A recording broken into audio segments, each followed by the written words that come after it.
Assalamualaikum warahmatullahi wabarakatuh. Di sini saya akan menjelaskan apa itu Django.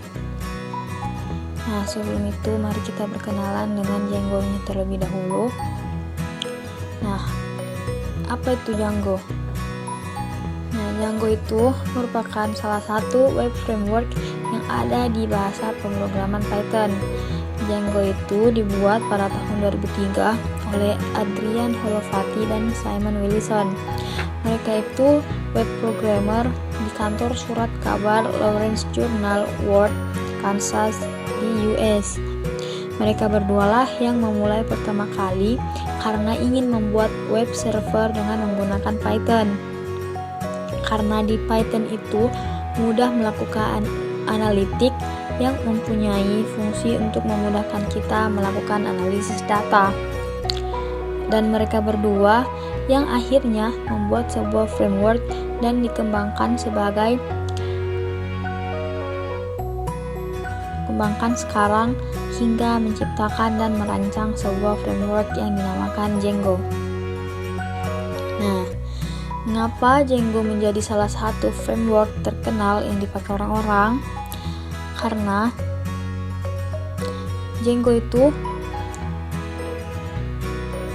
telah digunakan oleh perusahaan-perusahaan besar seperti Pinterest, Instagram, Dropbox, Spotify, dan lain-lain. Nah, mengapa Django begitu powerful atau bagus? Nah, alasannya itu karena Django itu menggunakan bahasa pemrograman sederhana seperti Python, sehingga Django banyak diminati dan mudah dipahami di dalam Python. Dan dalam Python itu telah ada modul dan package handling. Nah, yang kedua itu di Django kita bisa melakukan development dengan cepat karena semua fungsi-fungsinya telah dihandle oleh Django. Jadi di Django itu sudah punya template cara mengerjakan seperti apa, tinggal kita setup, kita lakukan sedikit routing dan setting database, dan akhirnya sudah bisa digunakan. Itu semua tuh karena Django, dan di Django itu sudah full package, jadi berguna bagi rapid development. Nah, mengapa kita bisa menggunakan rapid development dengan rapi?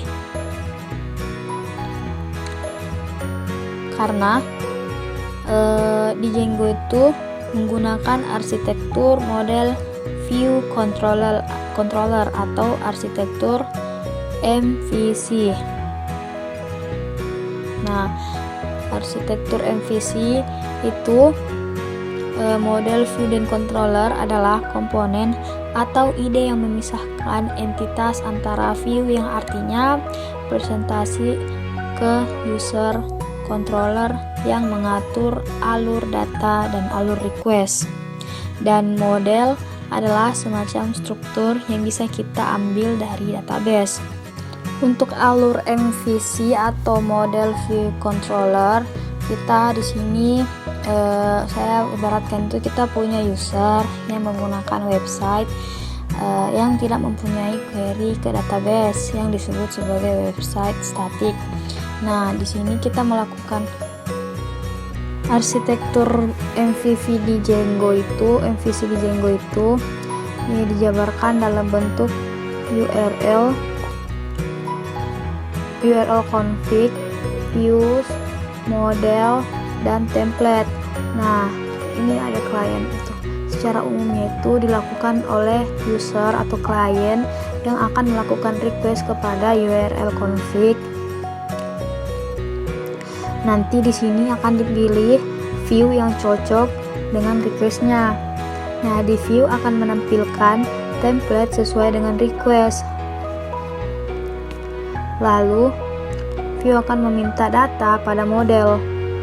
Nah, di model akan membuat struktur data sesuai dengan request, lalu meminta ke database berupa data transaksi antara model dan database.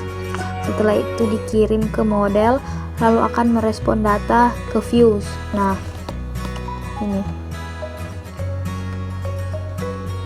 Setelah itu dikirim ke model, lalu akan merespon data ke Views.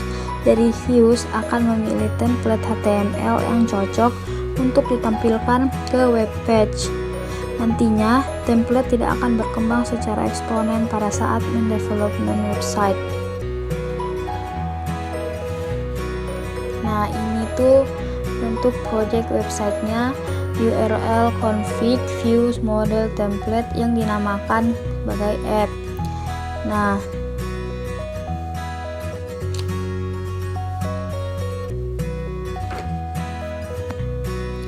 Nah, apakah semua model app itu bisa masing-masing disambungkan? Jawabannya itu bisa. Jadi, nanti itu ada mode database relasional dan akan bisa disambungkan untuk mengakses aplikasi ini dan akan menjadi Django project. Nah, sekian dari penjelasan dan asal mula Django secara singkat. Kurang lebihnya mohon dimaafkan. Wassalamualaikum warahmatullahi wabarakatuh.